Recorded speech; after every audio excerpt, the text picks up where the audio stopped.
আরেকটি দল দেখছি তারাও বিদেশে বসে বসে এই বাংলাদেশকে নিয়ে স্বপ্ন দেখছে আগামীতে ক্ষমতায় চলে আসবে।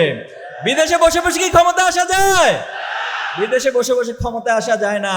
যদি সৎ সাহস থাকতো তাহলে 5ই আগস্টের পর পরে তিনি দেশে আসতেন। এখনো পর্যন্ত করোনার মতো লকডাউনের মতো অনলাইনে বসে প্রোগ্রাম তিনি করতেন না। এজন্য আমরা এই প্রজন্ম আহ্বান জানাবো, যদি বাংলাদেশকে নিয়ে রাজনীতি করার ইচ্ছা থাকে, যদি সৎ রাজনীতি করার ইচ্ছা থাকে, বাংলাদেশের মানুষের মাঝে এসে রাজনীতি করুন। সংগ্রামী উপস্থিতি, আমরা আর পিছনের দিকে তাকাতে চাই না। বাংলাদেশে আজ যে অপার সম্ভাবনা তৈরি হয়েছে, সবার মাঝে যে জাগরণ তৈরি হয়েছে, এই জাগরণের মধ্যে দিয়ে বাংলাদেশকে আমরা বিনির্মাণ করতে চাই। যারা আমাদেরকে থামিয়ে দিতে আসবে, আমরা সকল বাধা অতিক্রম করে সামনের দিকে অগ্রসর হবো ইনশাআল্লাহ। অতীতে যারা আমাদেরকে থামিয়ে দিতে চেয়েছিল, আমরা দেখেছি ইতিহাস প্রমাণ করেছে তারাই বরং থেমে গিয়েছে।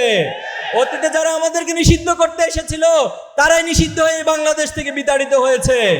এই জন্য আমাদেরকে ভয় দেখাতে আসবেন না। আমাদেরকে ভয় দেখাতে এসে শয়তান নিজে অন্ধকারে পালিয়ে গিয়েছে। সংগ্রামী উপস্থিতি, আসুন আমরা আমাদের সম্ভাবনাকে কাজে লাগাই। আমরা সাধারণ মানুষকে কাছে টেনে নিয়ে, বুকে টেনে নিয়ে, ভালোবাসা দিয়ে আমরা সকলে ঐক্যবদ্ধভাবে সমৃদ্ধ বাংলাদেশ গড়ে তুলি।